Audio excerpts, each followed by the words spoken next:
दोस्तों, दुनिया में ऐसी बहुत सी जगहें हैं जो शराए आम नहीं हैं। यानी वहाँ या तो आम लोगों का दाखिला अलाउ नहीं है और या वो जगहें इंसान के लिए एक मिस्ट्री की हैसियत रखती हैं। अब वो अमेरिका के समंदर में बर्मुदा ट्रायंगल हो या जापान में डेविल्स ट्रायंगल, इंडिया का जजीरा नॉर्थ सेंटिनल हो या ब्राज़ील का स्नेक आइलैंड, दुनिया में बहुत सी जगहें इंसान के लिए नो गो एरियाज में शामिल हैं। आज हम आपको ऐसी ही एक जगह के बारे में बताएंगे जो कई दहाइयों से आवाम के लिए ममनू और दुनिया के लिए एक मिस्ट्री की हैसियत रखती है। व्यूअर्स, अगर आपको खलाई मखलूक में इंटरेस्ट है तो आपने विल स्मिथ और टॉमी ली जोन्स की film series man in black ज़रूर देखी होगी और आपको पता होगा कि फिल्म में एक ऐसा मकाम है जहां खलाई मखलूक को रखा जाता है और वहां तहकीक की जाती है।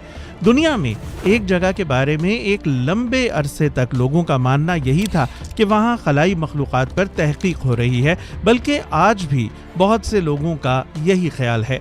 ये कौन सी जगह है और यहाँ हकीकतन क्या राज पोशीदा है? Reports that strange flying discs have been whizzing at 1200 miles an hour over the western United States. नाज़रीन, आज हम आपको बताएंगे अमेरिका के एरिया 51 के बारे में। दोस्तों, जुलाई 1947 की बात है। अमेरिका में यूएफओज के बारे में खबरों का एक सैलाब आ गया। मुल्क भर के छोटे बड़े शहरों से खबरें आ रही थीं कि लोगों ने आसमान में फ्लाइंग सॉसर्स उड़ते हुए देखी हैं। इसका आगाज 24 जून से हुआ जब प्राइवेट पायलट केनेथ आर्नल्ड ने क्लेम किया कि उन्होंने सिएटल शहर के पास एक पहाड़ी के नज़दीक 9 चमकीली रोशनियों वाली यूएफओज देखी हैं जिनकी रफ्तार हैरत अंगेज हद तक 2000 किलोमीटर फी घंटा थी। इस बात के सिर्फ 2 हफ्तों के अंदर अमेरिका के कोने कोने से यूएफओज को देखे जाने की खबरें रिपोर्ट होना शुरू हो गई। अब ऑनेस्ट बात तो ये है कि यूएफओज का मतलब कभी भी खलाई मखलूक नहीं था। इसका मतलब अनआइडेंटिफाइड फ्लाइंग ऑब्जेक्ट है। अब ये ऑब्जेक्ट तो कुछ भी ऐसा ऑब्जेक्ट हो सकता है जिसकी शनाख्त मुमकिन ना हो सकी हो, लेकिन ये अल्फाज सिर्फ खलाई मखलूक तक ही महदूद रह गए। खैर, यूएफओज देखने के ज़्यादा शवाहिद ऐसे इलाकों से आए जहां अमरीकी एटॉमिक इंस्टॉलेशंस थी। मीडिया ने इसे एटॉमिक साइट से लिंक करना शुरू कर दिया कि 3 एरियाज में यूएफओज की सबसे ज़्यादा साइटनिंग्स हुई हैं और ये वो 3 जगहें हैं जहां पर न्यूक्लियर टेस्टिंग हुई है। और इस तरह अवामी सतह पर यही समझ लिया गया कि खलाई मखलूक अमरीकी एटमी असासों पर हमलावर है। उन्हीं दिनों यूएस आर्मी भी क्लेम करती है कि उन्हें यूएफओज का सबूत मिल गया है, लेकिन बाद में यूएस आर्मी के ऑफिशियल्स अपनी बात से पलट जाते हैं। वो कहते हैं कि जो मलबा हमारे पास लाया गया वो एक वेदर बलून का है। प्रूफ के तौर पर मेजर मार्शल की फोटोज रिलीज कर दी जाती हैं जहां पर वो इन वेदर बलून्स के पीसेस के साथ दिखाई देते हैं। इसके बाद ये खबर ठंडी पड़ जाती है, लेकिन कई सालों बाद लेट 1970s में एक बार फिर से र्यूमर्स फैलने लगते हैं कि न्यू मैक्सिको डेजर्ट के ऊपर एक एलियन क्राफ्ट उड़ता हुआ देखा गया है और कहा जाता है कि यूएफओ पर आसमानी बिजली गिर गई, जिसके बाद ये यूएफओ क्रैश कर गया और इसमें मौजूद एलियंस मारे गए। साल 1980 में major Marshal the Roswell incident नाम से एक किताब लिखते हैं और इसमें वो क्लेम करते हैं कि क्रैश होने वाला जो मलबा लाया गया वो ऐसे मटेरियल्स और मेटल्स से बना था जो ज़मीनी मटेरियल्स और मेटल्स थे ही नहीं, और ये यकीनन खलाई मादे से बनाया गया था। और तब से अब तक रोजवेल इंसिडेंट की इंपॉर्टेंस बढ़ती चली जाती है। नई थ्योरीज आती हैं और लोग कहते हैं कि क्रैश में यहाँ पर जिंदा एलियन पाया गया था। यूएस आर्मी इस एलियन को एक सीक्रेट जगह पर ले गई है जहां एलियन टेक्नोलॉजी को रिवर्स इंजीनियर करने की और एलियन लाइफ पर रिसर्च करने की कोशिश की जा रही है।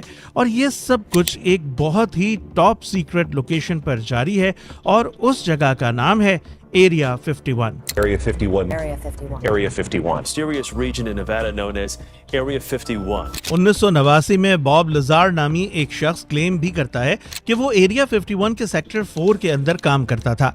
उसका कहना ये था कि ये एक्चुअली में एलियन स्पेस क्राफ्ट पर काम करता था और ये कि अमरीकी हुकूमत ने उसे एक कॉन्ट्रैक्ट दिया है।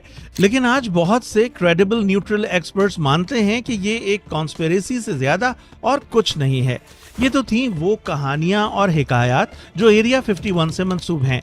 अमरीकी हुकूमत ने ना कभी इन रिवायात से इनकार किया और ना ही कभी खुलकर कहानियों का इकरार किया, बल्कि कभी कभी तो ऐसा लगता है कि उन्होंने अफवाहों को और हवा दी اور حال ہی میں اس حوالے سے ایک اور کنٹروورسی نے جنم لیا جب 2013 میں شائع کردہ رپورٹ کے 10 سال بعد اور اس رپورٹ کے بالکل برعکس امریکی ایوان کی نگران کمیٹی برائے قومی سلامتی کی ذیلی کمیٹی کے سامنے پینٹاگون کے ایک سابق افسر ڈیوڈ گرش اور 3 مزید ریٹائرڈ فوجی افسران نے گواہی دی کہ امریکہ نے غیر انسانی پائلٹس کے ساتھ گر کر تباہ ہونے والا خلائی جہاز برآمد کیا۔ Were they, I guess, human or non-human biologics? Non-human, and that was the assessment of people with direct knowledge on the program I talked to that are currently still on the program.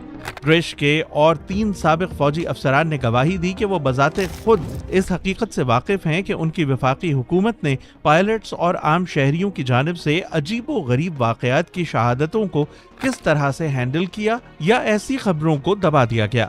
ان کی گواہی ایسے وقت سامنے آئی ہے جب کانگریس کے ارکان فوجی اور انٹیلیجنس ایجنسیوں سے ایسی مصدقہ اطلاعات کے حوالے سے زیادہ شفافیت پر زور دے رہے ہیں جن کے بارے میں انسانی ٹیکنالوجی ابھی تک کچھ معلوم نہیں کر سکی۔ 2013 میں بظاہر ان کو اقرار کرنا پڑا کہ یہ ایک ٹاپ سیکرٹ سرکاری علاقہ ہے جہاں لوگوں کا داخلہ مکمل طور پر ممنوع ہے، اور اگر یہاں کوئی سسپیشیس ایکٹیویٹی ہوئی تو ڈیڈلی فورس سے رپلائی کیا جائے گا۔ بار بار وارننگ وارننگ وارننگ لکھ رکھا ہے۔ 2013 میں امریکی حکومت نے ایک آفیشل رپورٹ جاری کی کہ امریکی فضائیہ کی ایڈورڈز ایئر فورس بیس کا نیواڈا ٹیسٹ اور ٹریننگ رینج ایک جدا علاقہ ہے جسے ایریا 51 کے نام سے جانا جاتا ہے۔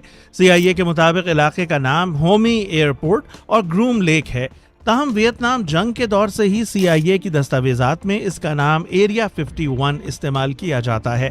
اس کے دیگر نام dream land, paradise range, home base اور واٹر ٹاؤن ہیں۔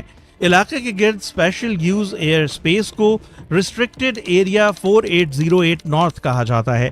بیس کا موجودہ بنیادی مقصد عوامی سطح پر نامعلوم ہے، تاہم تاریخی شواہد کی بنیاد پر اس کا مقصد جاسوس طیاروں اور ہتھیاروں کے نظام کی ترقی اور جانچ تسلیم کیا جاتا ہے۔ بیس کے ارد گرد انتہائی رازداری کی وجہ سے یہ کئی نظریات کا موضوع بنا رہا۔ جولائی 2013 میں CIA نے پہلی بار عوامی سطح پر بیس کے وجود کو تسلیم کیا اور ایریا 51 کی تاریخ اور مقصد کی خفیہ دستاویزات منظر عام پر لائی گئیں۔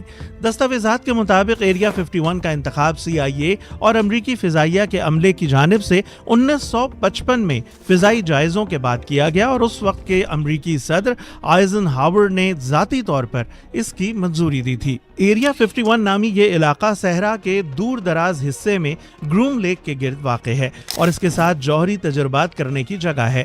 دفاعی امور کے صحافی اور مصنف کرس پوکوک نے BBC سے بات کرتے ہوئے کہا کہ U2 یقیناً انتہائی خفیہ پروگرام تھا اور انہیں اس سے متعلق ہر چیز خفیہ رکھنی تھی۔ اب U2 کیا ہے؟